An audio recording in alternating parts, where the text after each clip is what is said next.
Friends, after a woman's husband passed away leaving her a widow, you'll be shocked to find out what her son did next. It's a story of struggle, compassion, and an unexpected turn of events. You won't believe what happened. Watch till the end to find out the full story. And if you enjoy the video, please give it a like. Also, if you're new to the channel, don't forget to subscribe and click the bell icon. Let's get started. Ethan Carter sat on the worn-out couch of their small living room, his fingers tracing invisible patterns on the faded fabric. The house, once filled with laughter and warmth, now carried an air of silence and sorrow. A photo of his father, James Carter, sat on the mantel above the fireplace, a reminder of the man who had once been the backbone of their family. James had been a hard-working construction foreman, known for his dedication and resilience. He had spent years building homes for others, never imagining that his own would one day fall into disrepair. A freak accident at a job site had taken his life in an instant, leaving behind a grieving wife and 2 children. Ethan's mother, Sarah Carter, had been just 27 when she became a widow.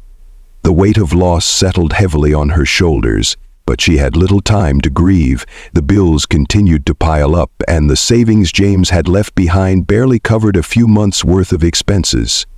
Their relatives, who had once been part of every family gathering, now seemed distant. Calls went unanswered, and promises of help never materialized. 12-year-old Ethan had always been a bright and curious child, but the past few months had drained him. His older sister Emma tried to stay strong, helping their mother with household chores and offering quiet words of encouragement, but even she couldn't hide the stress that etched lines into her youthful face. The house, which once stood as a testament to James's hard work, was beginning to feel more like a burden. The mortgage was overdue, and Sarah had started selling off furniture just to afford groceries. The electricity had been shut off twice, and each time Sarah had managed to scrape together enough money to have it restored, though for how long they couldn't be sure.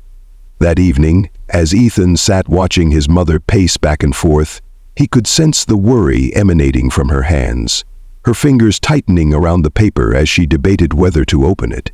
"Mom?" Ethan's voice was barely above a whisper. "Is it another bill?" Sarah let out a slow breath and nodded.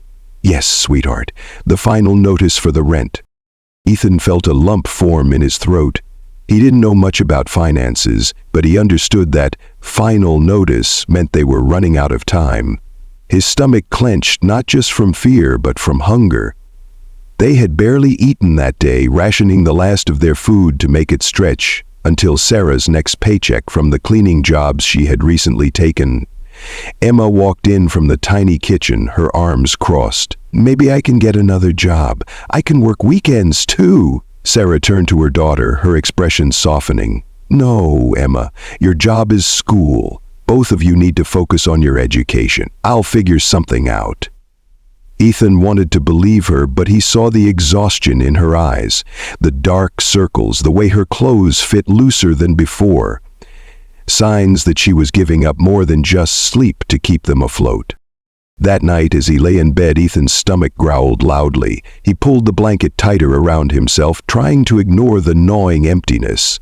Tomorrow was another school day, and he didn't know how he'd find the strength to get through it.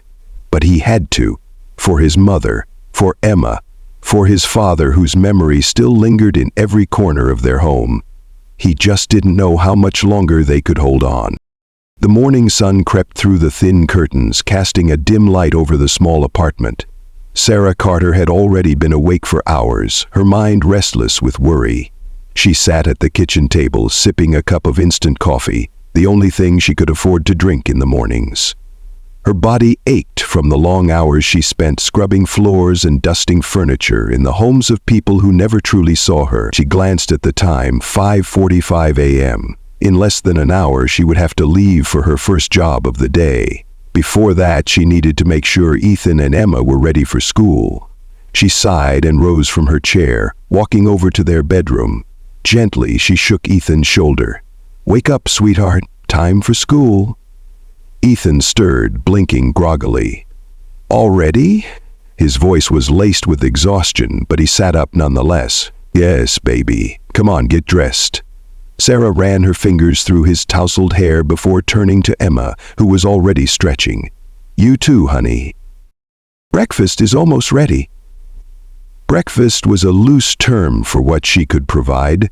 A few slices of toast and a small bowl of oatmeal were all she had managed to put together. As Ethan and Emma sat down at the table, she watched them eat, feeling the ever-present pang of guilt settle in her chest. They deserved more. Emma, sensing her mother's mood, reached over and squeezed her hand. "We're okay, Mom." Sarah forced a smile. "I know, sweetheart." After breakfast, she grabbed her coat and bag. "I'll be home late tonight. Be good at school, okay? And Ethan, don't forget your lunch." Ethan picked up the brown paper bag and nodded. "I won't. Love you, Mom. Love you more." With that, she stepped out the door, bracing herself for another long, grueling day. Sarah's first job was at a large house in an upscale neighborhood. She had been working there for a few weeks, but the homeowners barely acknowledged her. She didn't mind. She wasn't there for conversation. She was there to work, to earn, to survive. As she scrubbed the kitchen floors, her mind wandered. She thought about James and how things used to be. She thought about Ethan and Emma, and how hard they were trying to be strong for her. And she thought about the pile of bills waiting for her at home, threatening to consume what little hope she had left. By the time she finished her first job and moved on to the second, exhaustion weighed heavily on her body.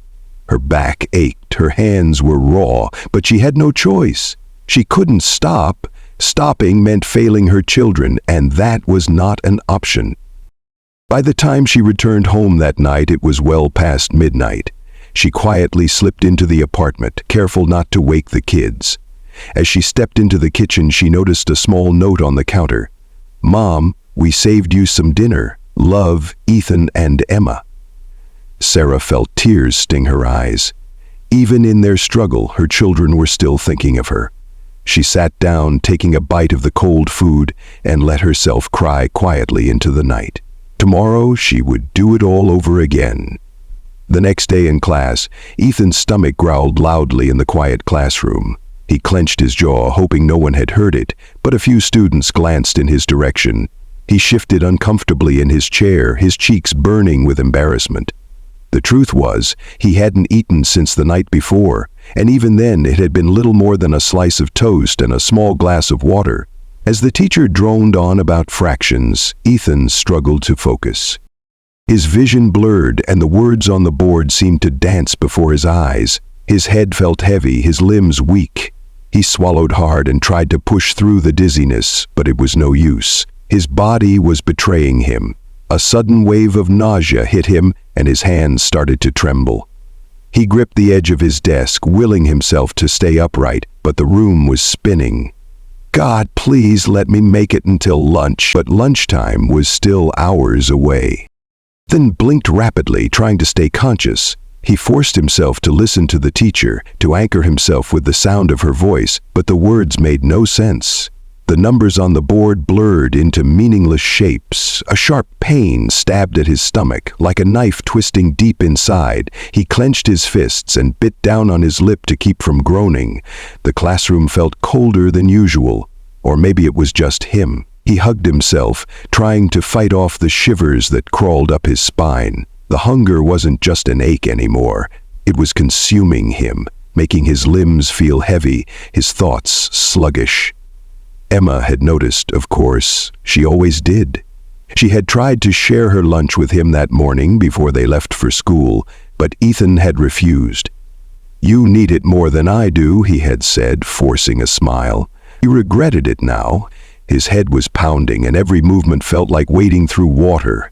He tried to focus on his notebook, but his vision doubled. He blinked hard, willing the dizziness to pass, but it only got worse. He swayed slightly in his seat. A hand touched his shoulder. "Hey, Ethan, are you okay?" It was Daniel, a boy who sat beside him. He sounded concerned. Ethan opened his mouth to respond, but no words came out. The room was tilting. His breath quickened. His fingers went numb. Then everything went black. Ethan wasn't sure how long he had been out, but when he came to, he was on the floor. A circle of worried faces loomed above him. His teacher, Mrs. Reynolds, was kneeling beside him. She asked softly. He hesitated. Shame burned in his chest. "Last night," he admitted in a whisper. "But it wasn't much." Mrs. Reynolds' eyes filled with sadness. "Okay, sweetheart. Don't worry, we're going to take care of you." The school nurse arrived moments later, helping Ethan to his feet. "Come on, let's get you to my office. We'll get you something to eat." Ethan didn't protest. He was too weak to argue. As they guided him down the hall, he caught sight of Emma in the crowd of students who had gathered outside the classroom. Her face was pale, her eyes wide with worry. He wanted to tell her not to worry. He wanted to tell her he was fine. But he wasn't fine. And for the first time, he wasn't sure how much longer he could pretend to be. Ethan sat in the school nurse's office, his hands wrapped around a cup of warm tea. The aroma of chamomile filled the air, but he barely noticed it. His body still felt weak, his head light and unfocused. The nurse, a kind-looking woman in her 50s, sat across from him, her brow furrowed with concern. "Sweetheart, are you feeling any better?" she asked softly. Ethan nodded, though he wasn't sure if it was true. The dizziness had lessened, but his stomach still twisted with hunger. The peanut butter crackers she had given him sat half-eaten on the table in front of him. He wanted to eat them all, but he forced himself to take small bites, trying not to seem desperate. There was a knock on the door, and Mrs. Reynolds, his teacher, stepped inside. She gave him a warm smile before turning to the nurse. "How is he?" The nurse sighed. "Exhausted, malnourished, dehydrated." She turned her gaze back to Ethan. "Honey, have you been eating regularly?" Ethan hesitated, looking down at his lap. He knew that lying wouldn't help, but admitting the truth felt shameful. Finally, he whispered, "No, not really." Mrs. Reynolds crouched beside him, her expression filled with kindness rather than pity. "Ethan, sweetheart, we're worried about you. Does your mom know you haven't been eating?" "She tries," Ethan admitted, his voice small. "She works really hard, but sometimes we just don't have enough." Mrs. Reynolds and the nurse exchanged a glance, and the weight of their concern made Ethan shift uncomfortably. He didn't want them to think badly of his mother. She was doing her best. "I see," Mrs. Reynolds said softly. "Ethan, your education is important, but so is your health. We need to make sure you're getting enough to eat." Ethan swallowed hard. "I don't want to be a problem," he murmured. "Oh, sweetheart," the nurse said, reaching out to squeeze his hand. "You're not a problem. You're a child, and you deserve to be taken care of."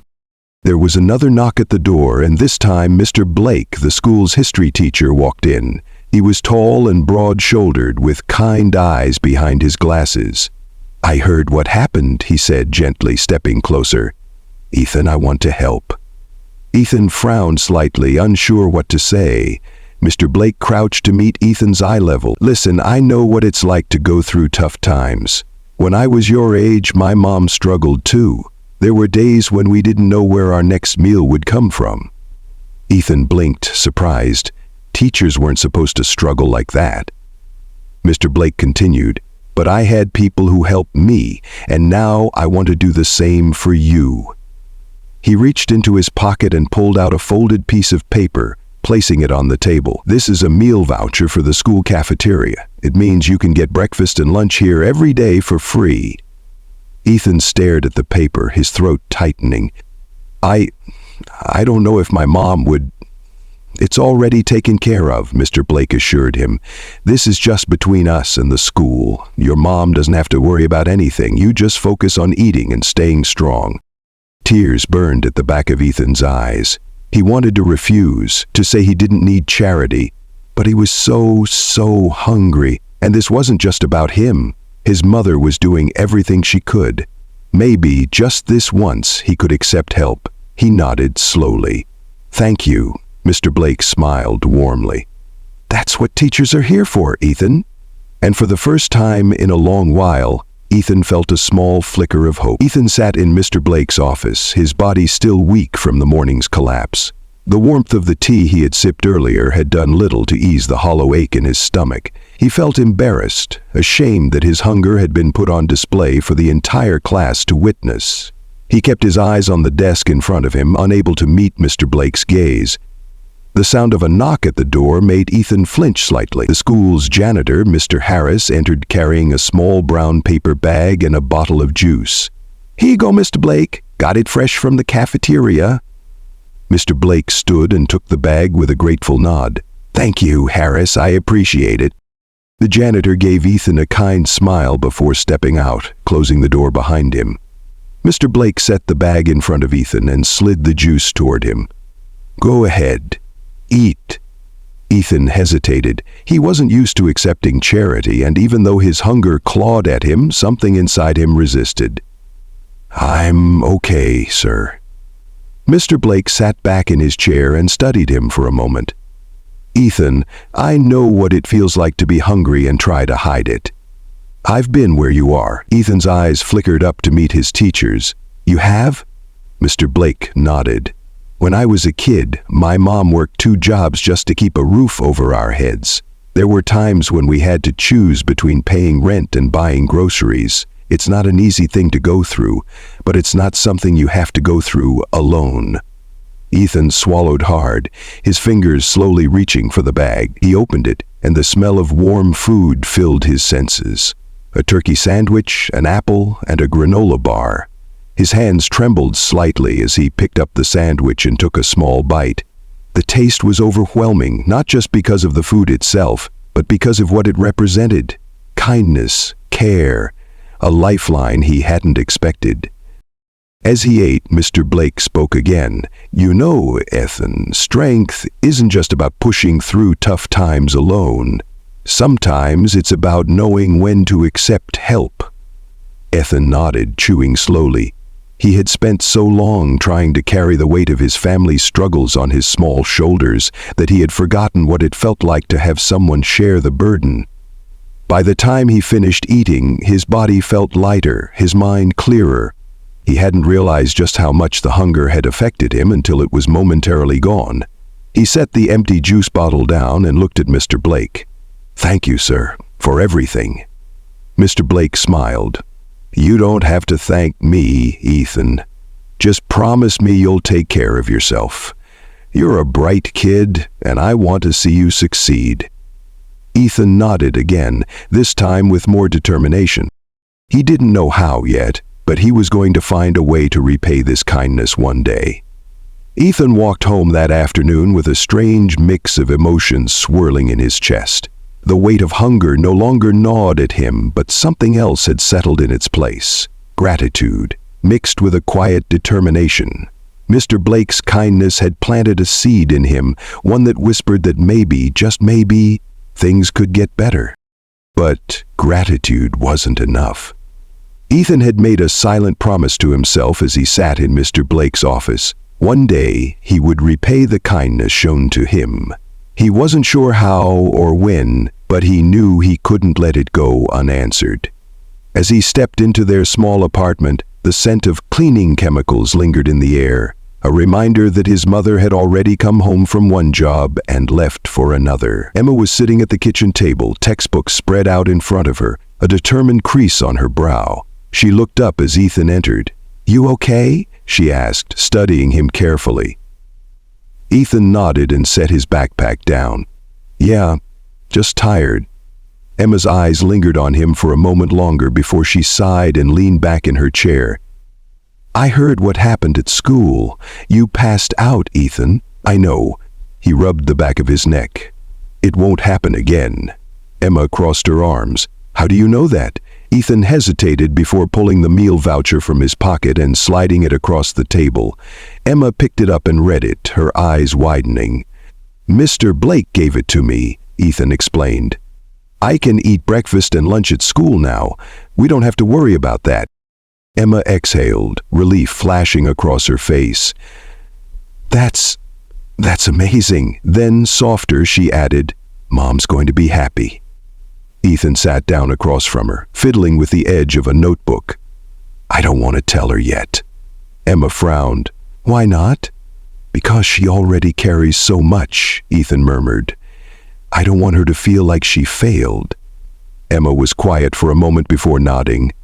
"Okay, we'll keep it between us for now." The siblings lapsed into silence, the the weight of their struggles still heavy, but for the first time in a while, a little lighter. That night, as Ethan lay in bed staring at the ceiling, he replayed Mr. Blake's words in his mind.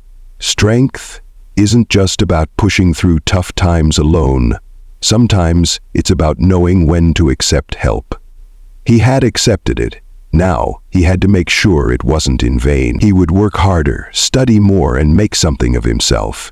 He would make sure that one day he could help others the way Mr. Blake had helped him. It was a promise he intended to keep. The following weeks passed in a blur for Ethan. The meal voucher Mr. Blake had given him made an immediate difference. His body no longer felt weak during class, and his mind, once clouded by hunger, was clearer.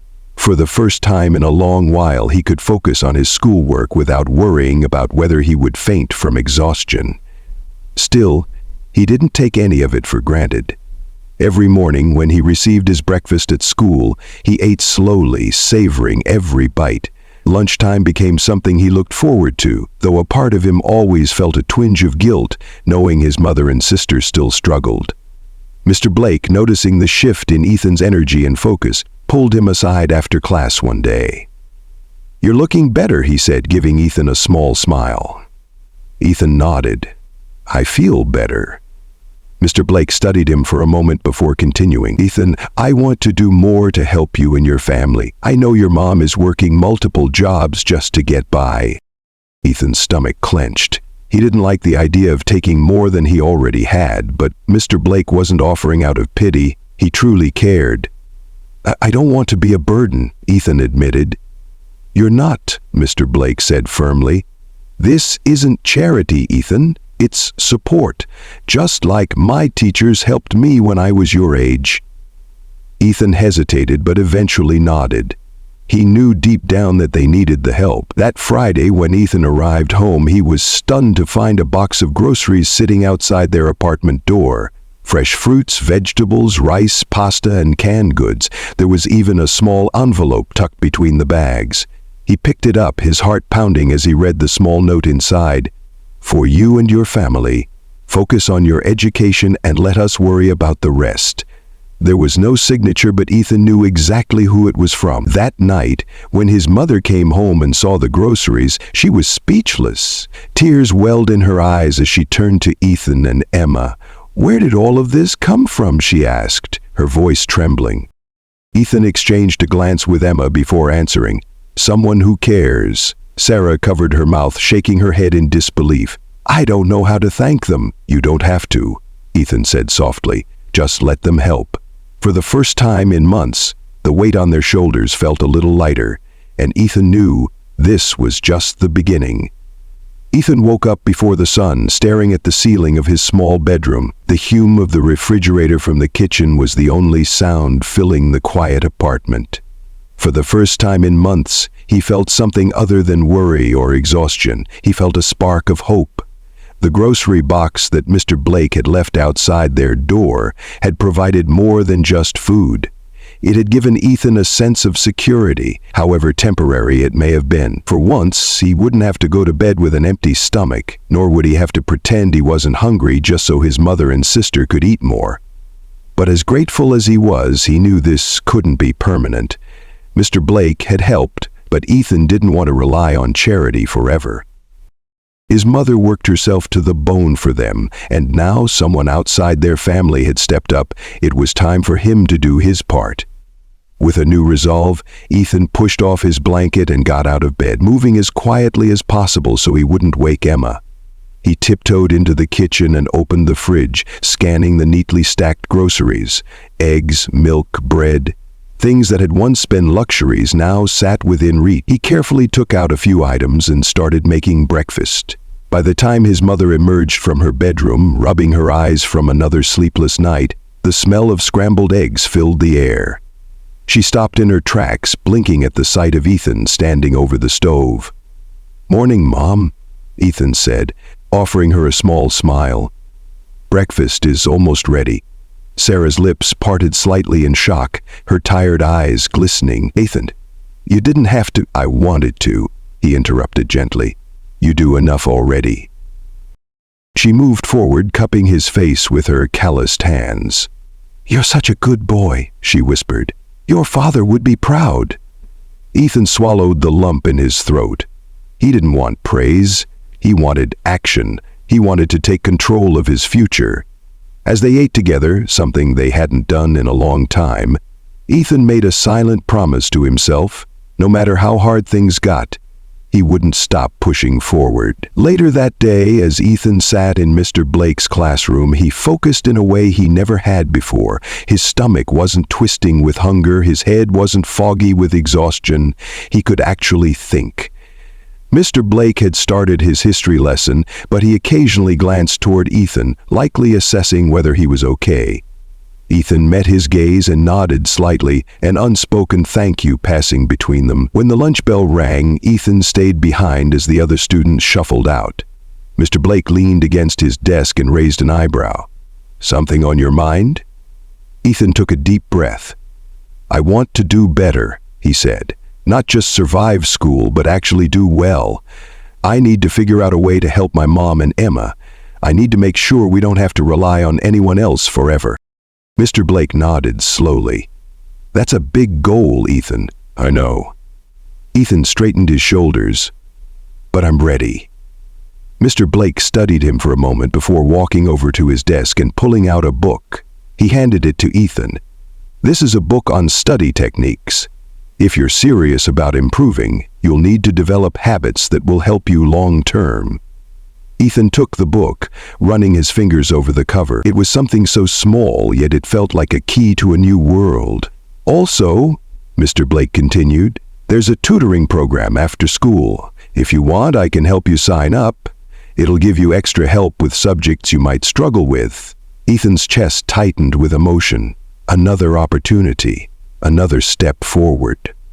"I'd like that," he said, gripping the book tighter. Mr. Blake smiled. "Good. Let's get started." And for the first time in a long while, Ethan wasn't just surviving. He was preparing for something greater. The next few weeks tested Ethan in ways he hadn't expected. At first, his newfound determination carried him through each day like a rush of adrenaline. He woke up early, made breakfast for his mother and Emma, stayed attentive in class, and spent extra time in the library after school, reviewing material he had previously struggled with. The tutoring program Mr. Blake had helped him enroll in was proving to be helpful, but it also revealed just how much he had fallen behind. Math, in particular, was a battle. The numbers blurred together when he tried to solve equations, and word problems seemed like riddles written in a foreign language. No matter how much he tried, frustration built up inside him like a pressure cooker. One afternoon, after struggling through another algebra worksheet, he let out an exasperated sigh and dropped his pencil onto the table in the tutoring room. "This is impossible," he muttered under his breath. Across from him, his tutor, a senior named Lucas, chuckled.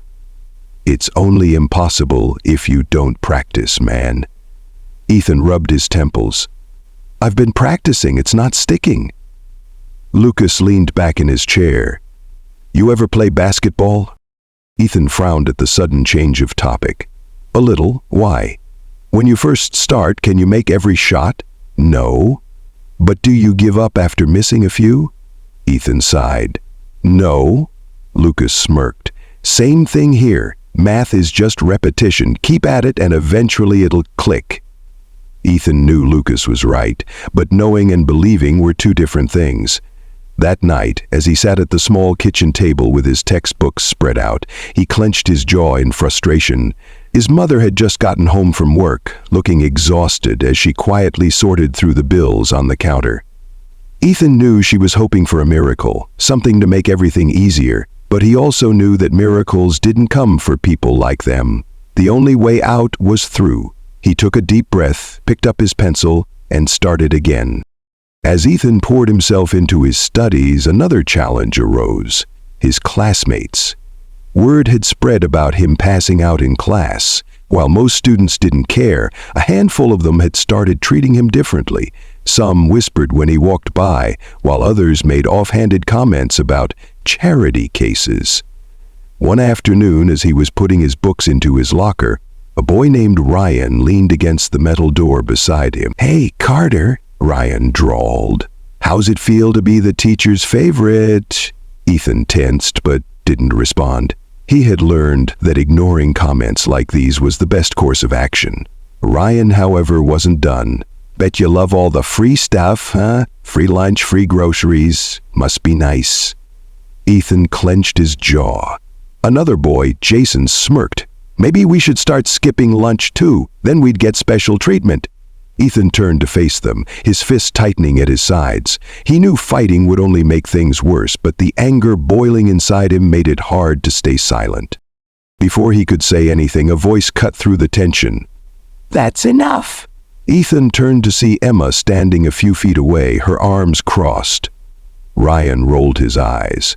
"Oh, look, big sister to the rescue." "Just walk away, Ethan," Emma said firmly. Ethan hesitated, but she was right. These guys weren't worth it. Taking a deep breath, he shoved his books into his backpack and walked past them without another word. As he and Emma exited the hallway, she gave him a sideways glance. "You can't let them get to you," Ethan exhaled sharply. "I know, but it's hard." Emma nudged him lightly. "You know what else is hard? Watching you bust your butt every night trying to make things better for us." She paused. "You're doing the right thing, Ethan. Don't let them drag you down." Ethan gave her a small smile. "Thanks, Em." The next day in tutoring, something changed. Lucas had given Ethan another math problem, and instead of feeling defeated before he even started, Ethan took a deep breath and approached it differently. He thought about basketball, about missing shots over and over again until eventually he made one. He broke the problem down into smaller pieces, taking it one step at a time. And then, "I got it," Ethan murmured. Lucas looked up. "Wait, really?"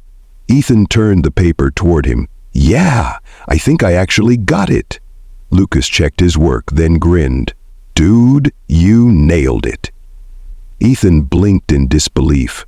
For the first time in his life, he had solved a difficult math problem without second-guessing himself. And in that moment, he realized something. He wasn't just surviving anymore. He was learning. He was improving. And maybe, just maybe, he was on his way to something greater. Next morning, Ethan woke up to the familiar sound of his sister moving around the apartment. Emma was always the first one up, making sure everything was in order before their mother left for work. She had taken on an unspoken role in their family, acting as a second parent in ways that no teenager should have to. As Ethan stretched and sat up, he could hear the faint clatter of dishes in the kitchen. The scent of coffee lingered in the air, though he knew it wasn't for Emma. She didn't drink it. It was for their mother, a small act of care that she did every morning. Ethan stepped into the kitchen to find Emma standing by the stove, scrambling eggs in the pan. A single slice of toast sat on a plate beside her. "You're up early," she said without looking at him. Ethan shrugged. "Couldn't sleep much." Emma sighed, turning off the stove and dividing the eggs onto 2 plates. She placed one in front of Ethan before sitting across from him. "You've been pushing yourself too hard." "I have to," Ethan said between bites. "I don't have a choice," Emma gave him a knowing look. "Yeah, you do. You could give up. A lot of people in our situation do." Ethan set down his fork. "That's not an option." A small smile tugged at Emma's lips. "I know. That's why I'm proud of you." Her words caught Ethan off guard. Emma was always supportive, but she wasn't one to say things outright like that. He shifted in his seat, unsure of how to respond. Before he could say anything, their mother entered the kitchen, looking as exhausted as ever. She smiled at the sight of breakfast, pressing a kiss to Emma's forehead. "You're an angel," she murmured. Emma waved her off. "It's just eggs." Their mother turned to Ethan. "How are you feeling? Better?" Ethan nodded. "Yeah. I'm trying to catch up in school." Sarah Carter sighed, running a hand through her graying hair. "I wish I could help more. I hate that you and Emma have to handle so much." Emma reached across the table and squeezed their mother's hand. "We're a team, Mom. We'll get through it." Ethan nodded in agreement, though deep down he wished there was more he could do. Later that day, as Ethan sat in class, he found his mind drifting, not to schoolwork, but to Emma. She had always been the responsible one, the one who held everything together when their mother couldn't. But lately he had noticed the way her shoulders slumped, the dark circles under her eyes, the exhaustion she tried so hard to hide. Emma was only a few years older than him, yet she carried herself like an adult who had been through a lifetime of hardship. During lunch, Ethan found her sitting under the large oak tree outside, a book resting on her lap. He sat beside her without a word. After a moment, Emma glanced at him. "What's up?" Ethan hesitated before speaking. "Are you okay?" Emma blinked at him. "What kind of question is that? I mean, you don't have to do everything, you know," Ethan said. "You take care of Mom, you take care of me. You never do anything for yourself." Emma sighed, closing her book. "Ethan, that's just how it is. Someone has to make sure things don't fall apart." "But you deserve a break too," Ethan insisted. "You deserve to be a normal teenager." Emma let out a small laugh. "Normal? Ethan, nothing about our life is normal." Ethan frowned. "That doesn't mean you have to carry all of it alone." Emma studied him for a long moment before finally sighing. "I know, but until things get better, we don't have a choice." Ethan clenched his jaw. "Then I'll make things better. I promise." Emma smiled, though it was tinged with sadness. "I know you will." As they sat under the tree, Ethan felt an overwhelming sense of responsibility, not just for himself, but for his sister and his mother. He had always wanted to change their situation, but now he felt it more than ever. He couldn't let Emma carry everything alone anymore. It was time for him to step up. Ethan had never considered himself the type of person people noticed. For most of his life, he had blended into the background, moving through school quietly, keeping his head down and doing his best to avoid attention. But things had started to change. It wasn't just his improved focus in class or the way he no longer felt like he was drowning in exhaustion. People were starting to take notice. Teachers, classmates, and even people outside of school. The first sign came when Mrs. Reynolds, his math teacher, pulled him aside after class one day. "I've noticed a change in you, Ethan," she said, her sharp eyes soft with curiosity. "You've been putting in a lot of work lately." Ethan shifted uncomfortably under her gaze. "Yeah? I've been trying," Mrs. Reynolds smiled. "Trying is an understatement. Your last few assignments have been some of your best work yet. I know things haven't been easy for you, but I want you to know that if you ever need help, my door is always open." Ethan hesitated. He wasn't used to people offering help so freely. "Thanks," he murmured. But it didn't stop there. A few days later, Ethan was sitting alone in the cafeteria when a familiar voice called his name. "Hey, Carter." He looked up to see Lucas, his tutor from the after-school program, walking over with a tray of food. "Mind if I sit?" Lucas asked, plopping down before Ethan could answer. Ethan shrugged. "Go ahead." Lucas dug into his food, speaking between bites. "So, I heard something interesting from Mr. Blake. He said you've been working harder than anyone else in tutoring." Ethan felt his ears burn. "I'm just trying to catch up." Lucas smirked. "Well, it's working. You've gone from struggling to keep up to being one of the most improved students in the program. People are starting to notice, dude." Ethan blinked. "People?" "Yeah, people. Teachers, other tutors, even some of the guys on the basketball team. They're talking about you, man." Another boy jogged up beside him. "Heard you got yourself a sugar daddy at school," he sneered. "That teacher buying you food and books now?" Ethan's hands clenched into fists, but he forced himself to keep moving. He had learned the hard way that reacting only made things worse, but the words stung. He knew what they were implying, that he was weak, that he was dependent, that he couldn't take care of himself. And maybe in some ways they weren't wrong. But what they didn't understand was that accepting help wasn't weakness. It took strength to admit when you needed it. That night, as he sat at the kitchen table staring at the pile of homework in front of him, Emma walked in and flopped onto the chair beside him. "You look like you're thinking too hard," she teased. Ethan sighed. "People are starting to talk," Emma frowned. "About what?" about Mr. Blake helping me, about me getting free lunches, about everything. Emma studied him for a moment before shrugging. So what? Ethan looked at her, startled.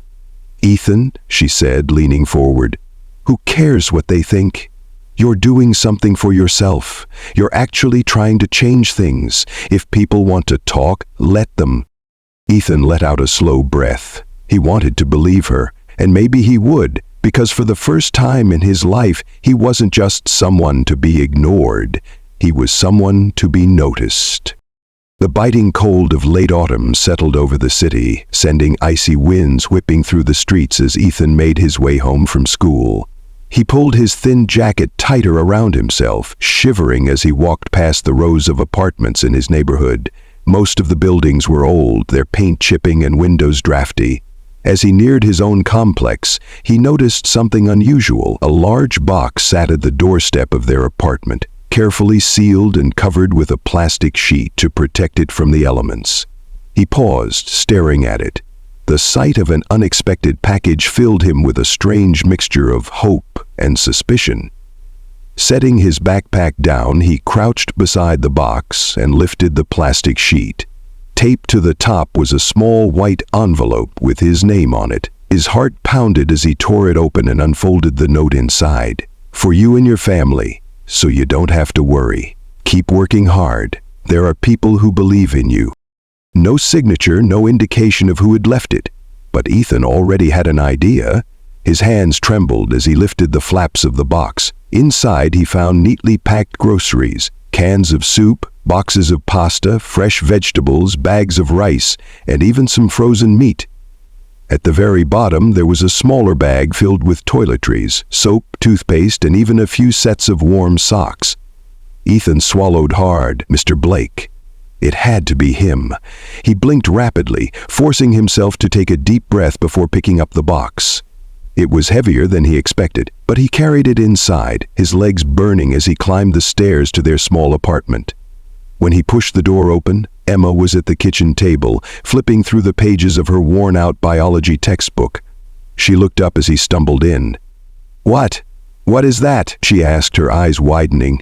Ethan set the box on the table and exhaled. Groceries. Emma frowned as she peered inside.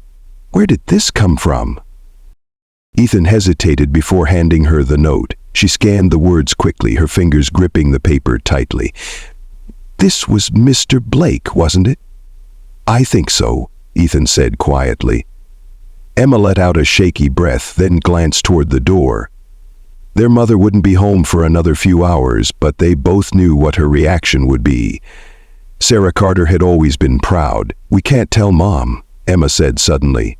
Ethan looked at her in surprise. What? You know how she is, Emma said, lowering her voice. If she finds out, she'll try to return everything. She'd rather go hungry than take charity. Ethan hesitated. He hated keeping things from his mother, but Emma was right. Sarah would see this as a handout, not as the act of kindness it truly was. So, what do we do? Ethan asked. Emma glanced at the clock, then back at the box. We unpack it and put it away before she gets home. We act like we just had some extra groceries this week. Ethan nodded slowly. Okay. Together they worked quickly, unpacking each item and placing it in the fridge and cabinets. The sight of the once empty shelves filling up sent a rush of relief through Ethan's chest. He hadn't realized how much tension he had been carrying until that moment. When they were done, Emma sat back down at the table, rubbing her temples. Ethan? How are we ever going to repay him? Ethan sat across from her. We will, he said firmly. One day. Emma gave him a tired smile. Yeah, one day. That night, when their mother returned home, exhausted from another long shift, she didn't question the stocked kitchen. She simply sighed, kissed both of her children on the forehead, and whispered, "Thank you for handling things while I was gone." Ethan and Emma exchanged a silent look, their secrets safe between them for now. Ethan sat at the kitchen table, flipping through the pages of his math textbook, the numbers and equations blurring before his tired eyes. It had been a long day at school, followed by tutoring. and now he was up late trying to grasp a difficult algebra concept. The old kitchen clock ticked loudly, reminding him that it was well past midnight. Emma had already gone to bed, and their mother had passed out on the couch after coming home from her second job. The apartment was silent except for the occasional sound of passing cars outside. Ethan let out a slow breath and tapped his pencil against the table. He was improving, he knew he was. His test scores had been going up, and he was starting to understand subjects that once seemed impossible. But with every step forward, there were still obstacles. Math was still difficult, science was confusing, and history required hours of reading he barely had time for. But the hardest part wasn't even the academics. It was balancing everything. Between school, homework, helping Emma keep things at home in order, and making sure his mother didn't collapse from exhaustion, Ethan barely had time to breathe. Still, he refused to give up. The next morning, as Ethan walked into class, Mr. Blake gave him a knowing look. "Rough night?" Ethan yawned as he slid into his seat. "Just studying," Mr. Blake chuckled. "Well, it's paying off. Your last history paper was excellent." Ethan sat up a little straighter. "Really?" Mr. Blake nodded. "You have a sharp mind, Ethan. You just need to believe in yourself as much as I do." Ethan felt warmth spread in his chest. Compliments like that weren't something he was used to. At lunchtime, he went to the tutoring center again, determined to keep pushing himself. Lucas, his tutor, greeted him with a grin.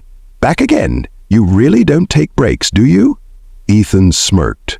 "Not an option." Lucas handed him a worksheet. "All right, let's see if you can tackle this without my help." Ethan took a deep breath, looked at the first problem, and started working. He wasn't just surviving anymore. He was proving, to himself, to Emma, to his mother, and to Mr. Blake, that he was capable of something greater.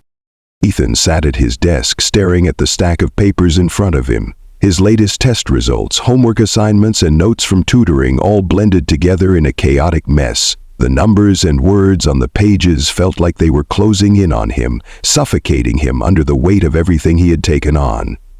He had always known that improving his grades wouldn't be easy, but he hadn't expected the pressure to mount this quickly. Every day felt like a race against time, juggling school, tutoring, and responsibilities at home while trying to live up to the expectations Mr. Blake, Emma, and even himself had set. Lately, Ethan had found himself waking up before sunrise just to study, squeezing in extra reading between classes and staying up late reviewing notes. His body protested, exhaustion creeping into his bones, but he ignored it. One afternoon, as he sat in Mr. Blake's classroom after school, his teacher watched him carefully. "Ethan," he said, setting down a stack of graded papers, "you're pushing yourself too hard." Ethan looked up, startled. "I'm fine," he lied. Mr. Blake raised an eyebrow. "Your test scores say otherwise. They've improved, yes, but you're making simple mistakes, ones you wouldn't if you were rested." Ethan clenched his jaw. "I have to work harder," Mr. Blake sighed and leaned forward. "Ethan, working hard is important, but exhausting yourself? That's not the way. You can't carry everything alone." Ethan dropped his gaze. He wanted to argue, to say that he didn't have a choice, but part of him knew Mr. Blake was right. That evening, Ethan trudged home, his backpack heavier than usual. When he stepped inside, Emma was at the table, working through her own pile of homework. She looked up as he entered and frowned. "You look terrible." "Thanks," Ethan muttered, dropping his bag onto the floor. Emma watched him for a moment before closing her book. "Ethan, talk to me."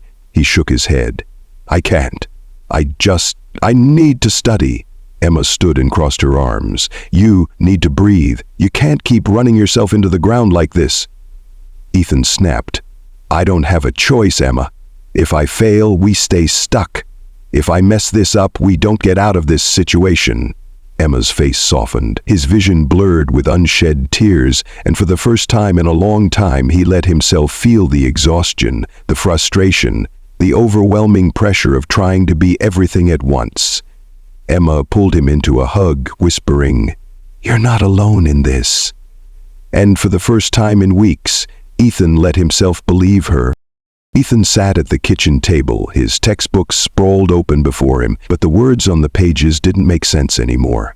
His head pounded from lack of sleep and his body ached from the relentless pressure he had placed on himself. Despite all his hard work, it still felt like he was barely keeping up. He wanted to believe that things were getting better, that all of this effort would eventually lead to something greater. But deep down there was a growing fear. What if it wasn't enough? The weight of responsibility had never felt heavier. Next day, as he was walking home from school, Ryan, the same boy who had taunted him about receiving help, stepped out from the alley near the apartment complex. "Carter?" he called out casually. Ethan tensed but kept walking. He wasn't in the mood for another confrontation. Ryan jogged up beside him, hands in his pockets.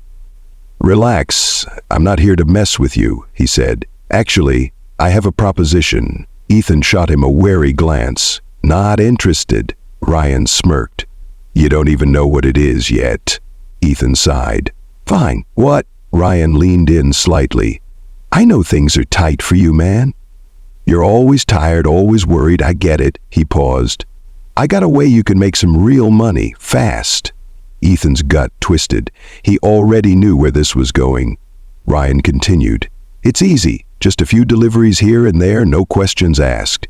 You don't even have to get involved with anything serious. Just drop something off, pick up some cash. That's it." Ethan stopped walking and turned to face Ryan fully. "You mean drugs?" Ryan shrugged. "Call it whatever you want, but it pays. And you," he gestured at Ethan's worn-out backpack and scuffed shoes, "could use the money." Ethan clenched his fists. It was true. Every single day he watched his mother break herself to keep them afloat. Every night he watched Emma stay up late trying to figure out how to make things work. He had been working himself to the bone, studying, pushing, trying to be the answer to their struggles, but it never seemed like enough. This was a quick solution, a way to take some of the pressure off his family. Ryan smirked. "Think about it, Carter. You don't have to struggle so hard." And with that he walked away, leaving Ethan standing frozen in place. That night, Ethan sat on his bed, staring at the cracked ceiling. His mind was at war with itself. One side whispered, "This could solve everything. You could put food on the table, help your mom, make life easier for Emma." But the other side, the voice that sounded a lot like Mr. Blake's, reminded him, "This isn't who you are. You've worked too hard to throw it all away for quick cash." Ethan squeezed his eyes shut.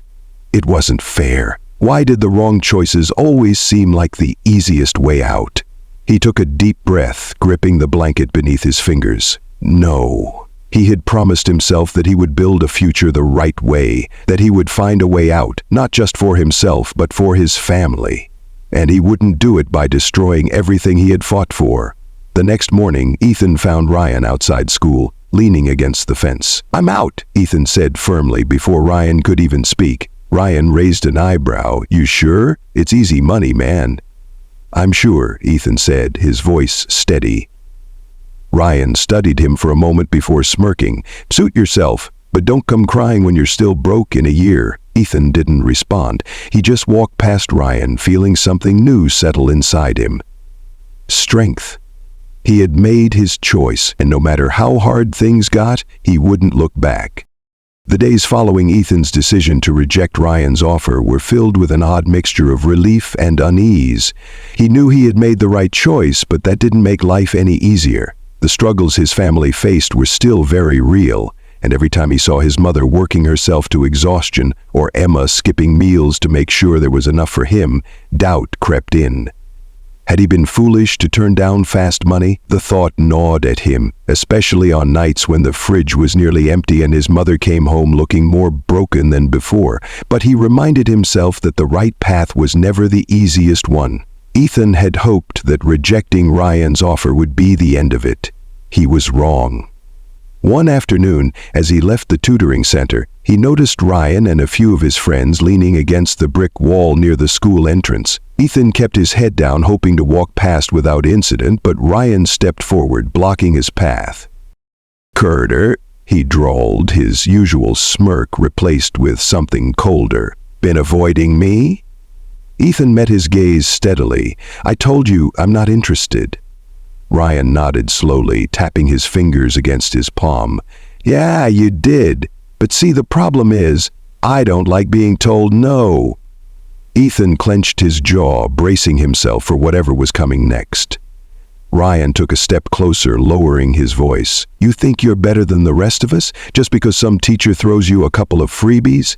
I never said that, Ethan replied, keeping his voice calm. But that's what you think, isn't it? Ryan's eyes darkened. You think you're going to get out of here, make something of yourself? He let out a short laugh. You're just like the rest of us, Carter. Broke, stuck. You're just too proud to admit it. Ethan's fingers curled into fists, but he forced himself to stay still. He wouldn't give Ryan the reaction he was looking for. Ryan scoffed, shaking his head. You'll regret this, Carter. With that, he shoved past Ethan, his shoulder knocking into him hard. His friends followed, laughing as they walked away. Ethan let out a slow breath, his heart pounding. He had a feeling this wasn't over. That evening, as Ethan sat at the kitchen table trying to focus on his homework, Emma walked in and placed a bowl of soup in front of him. You're distracted, she observed, sitting across from him. Ethan sighed, pushing a hand through his hair. It's nothing. Emma arched an eyebrow. Ethan, he hesitated before finally speaking. It's just some guys at school. They're mad because I turned something down. Emma narrowed her eyes. They're not messing with you, are they? Not really, Ethan said quickly. Just words. Emma studied him for a moment before sighing. Ethan, I know you think you have to handle everything alone, but you don't.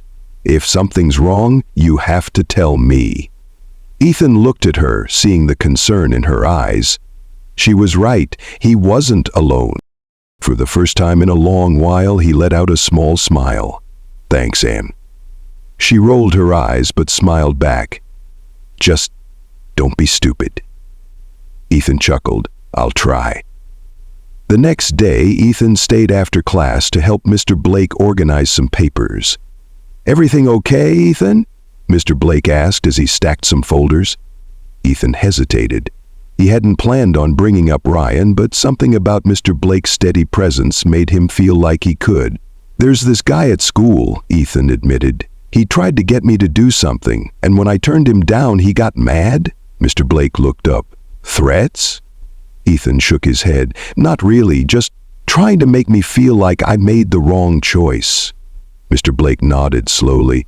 Ethan, let me ask you something. What do you think is harder, making the right choice or standing by it after you've made it? Ethan thought for a moment before answering. Standing by it. Mr. Blake smiled. Exactly. The hardest part about doing the right thing isn't making the decision, it's refusing to back down when things get tough. People like Ryan want to break you, not because they hate you, but because they see something in you they don't see in themselves. Ethan frowned. What's that? Hope, Mr. Blake said simply. They've given up. You haven't. Hope. He had spent so long struggling to survive that he had never really thought about it before. But Mr. Blake was right. Ethan still believed there was a way out, and he wasn't going to let anyone take that away from him. As he left school that day, he walked a little taller. He had made his choice. Now he just had to stand by it. The days after Ethan's talk with Mr. Blake were different. Something in him had shifted, not in a dramatic, life-altering way, but in small, quiet moments of realization. For the first time in a long while, he wasn't just enduring his circumstances, he was actively fighting against them. It wasn't easy. Every day still brought exhaustion, hunger, and frustration. But now there was something else mixed in. Determination. He was going to get out, he just didn't know how yet. One afternoon, Ethan was walking home from school when he saw an unfamiliar car parked outside his apartment complex. It wasn't a fancy car, but it was in far better shape than most of the vehicles in his neighborhood. Standing beside it was a woman in her late 40s, wearing a navy blue blazer and holding a clipboard.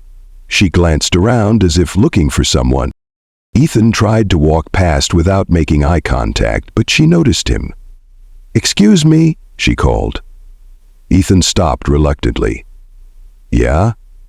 She gave him a warm smile. "You wouldn't happen to know a Sarah Carter, would you?" Ethan's guard immediately went up. "Who's asking?" The woman chuckled. "Smart kid. My name is Mrs. Hawthorne. I work with a local scholarship foundation, and I've been trying to reach your mother. She wasn't home earlier." Ethan blinked in surprise. "Scholarship?" Mrs. Hawthorne nodded. "Yes, your teacher, Mr. Blake, recommended you for our program. We help hard-working students from low-income families find financial aid for college." Ethan's heart pounded. College? That had always felt like a faraway dream, something for kids who didn't have to worry about where their next meal was coming from. Ethan struggled to find words. "I don't know if my mom will be interested." Mrs. Hawthorne's smile softened. "I understand. But if you're willing to work for it, there are options for you, Ethan. You have potential." Ethan didn't know what to say. No one outside of his family and Mr. Blake had ever said something like that to him. Mrs. Hawthorne handed him a business card. "Have your mother give me a call when she's free. And think about it, okay?" For the first time, the future didn't seem like a locked door. It felt like there might be a key. That night, Ethan sat at the kitchen table, staring at Mrs. Hawthorne's business card. He knew he had to tell his mother, but he wasn't sure how she'd react. When Sarah finally came home, exhausted from work, he hesitated before speaking. "Mom," he started, "a lady came by today. She said she works with a scholarship program." Sarah paused, setting down her bag. "Scholarship?" Ethan nodded, sliding the card toward her. "Mr. Blake recommended me." His mother stared at the card, her expression unreadable. "Ethan," she said quietly, "college is expensive." "I know," Ethan said quickly, "but this program helps kids like me. They find financial aid, grants, things that could make it possible." Sarah sighed and rubbed her temples. I don't want you getting your hopes up, sweetheart." Ethan swallowed hard. "What if this is my way out, Mom?" His mother looked at him, her eyes filled with worry and love. After a long silence, she finally nodded. "All right," she said. "We'll call her tomorrow." Ethan felt something he hadn't felt in years. Hope. Ethan had never seen his mother hesitate over something as much as she did with Mrs. Hawthorne's business card. It sat on the counter for 2 days, untouched, as if simply acknowledging it would make the decision final. Ethan understood her reluctance. College had never been part of their reality. Survival had always come first. Rent, food, keeping the lights on. Dreaming beyond that had never seemed like an option. But Ethan had already made up his mind. The morning of the 3rd day, he found his mother sitting at the kitchen table, staring at the card. A cup of coffee sat untouched beside her, steam curling into the air. "Mom," Ethan said gently, "we should call her." Sarah sighed, rubbing her temples. "Ethan, what if it's just another dead end? I don't want you to get your hopes up only to be disappointed." Ethan pulled out a chair and sat across from her. "What if it's not?" he countered. "What if this is the chance we've been waiting for?" His mother looked at him, and he could see the battle waging inside her, the desire to protect him from disappointment, but also the realization that she couldn't keep him from trying. Finally, she exhaled and reached for the phone. Mrs. Hawthorne picked up after the second ring. "Hello, this is Claire Hawthorne." Sarah hesitated, then cleared her throat. "Hi, this is Sarah Carter. You came by the other day about my son, Ethan." Mrs. Hawthorne's voice immediately warmed. "Mrs. Carter, thank you for calling.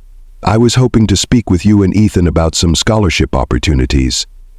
Sarah glanced at Ethan, then said, "We're listening." Mrs. Hawthorne explained that her organization worked with students from underprivileged backgrounds, helping them apply for grants, scholarships, and financial aid packages. Some were merit-based, while others were need-based, specifically designed for families struggling financially. "There's no guarantee," Mrs. Hawthorne admitted, "but Ethan is an excellent candidate. His teachers have spoken highly of his determination.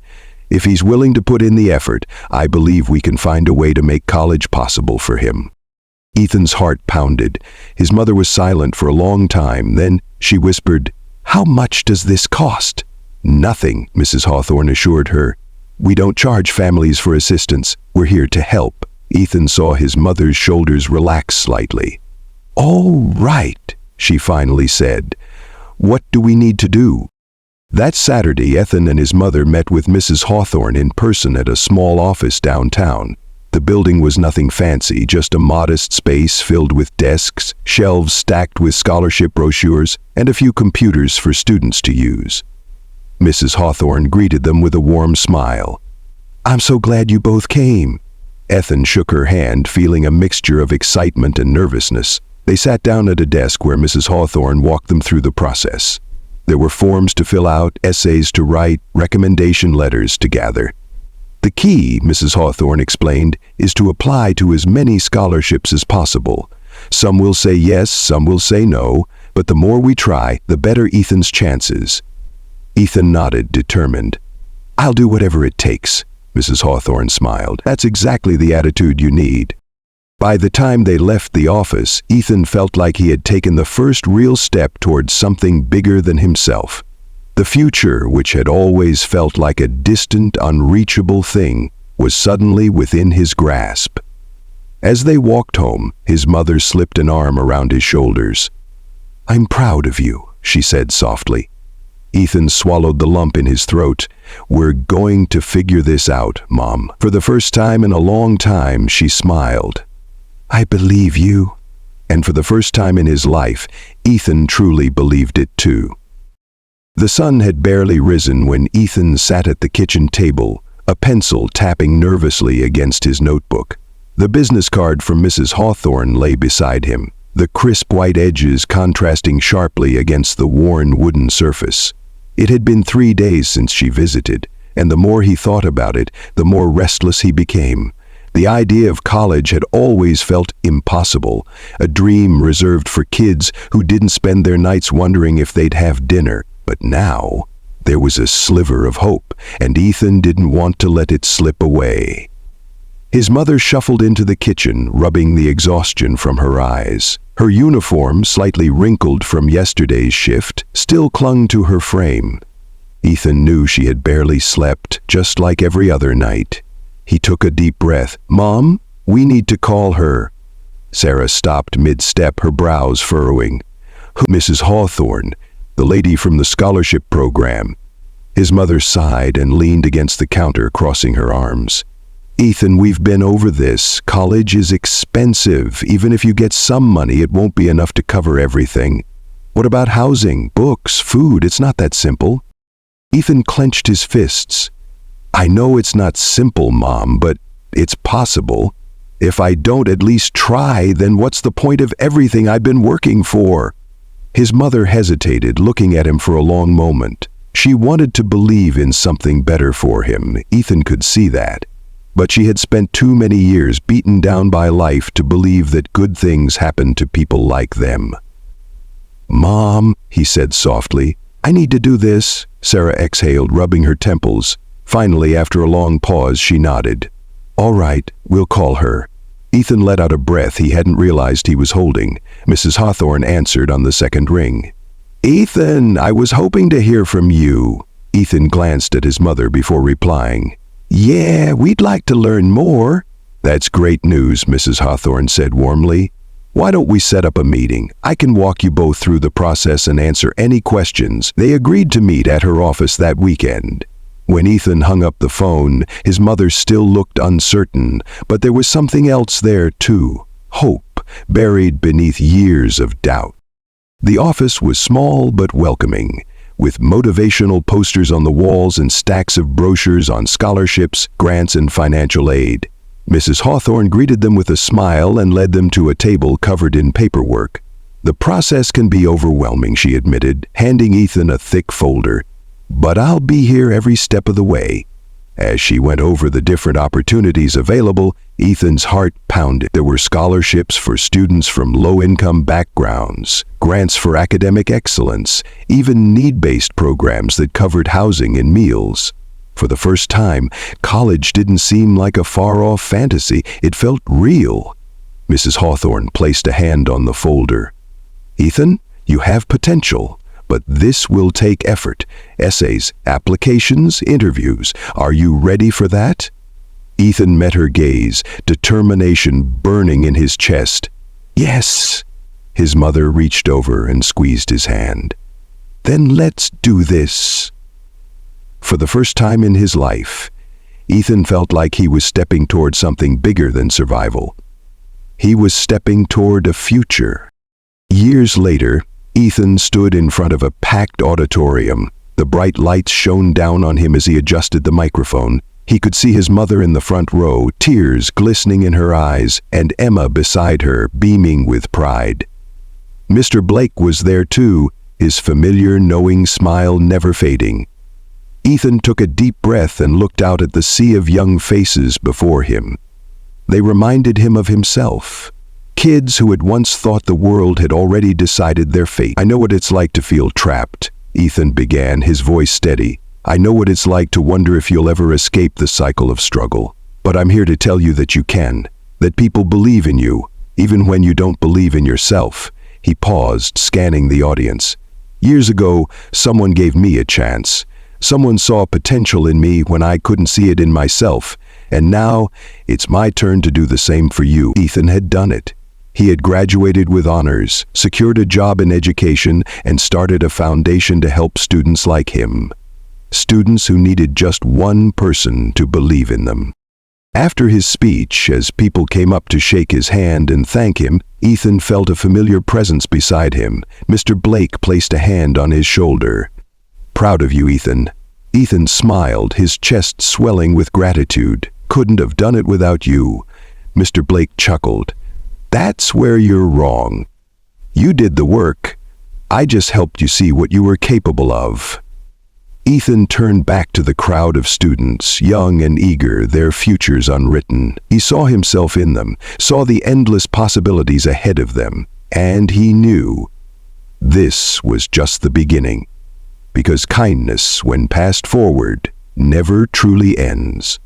It becomes a legacy, and with a heart full of gratitude promised to continue Mr. Blake's legacy.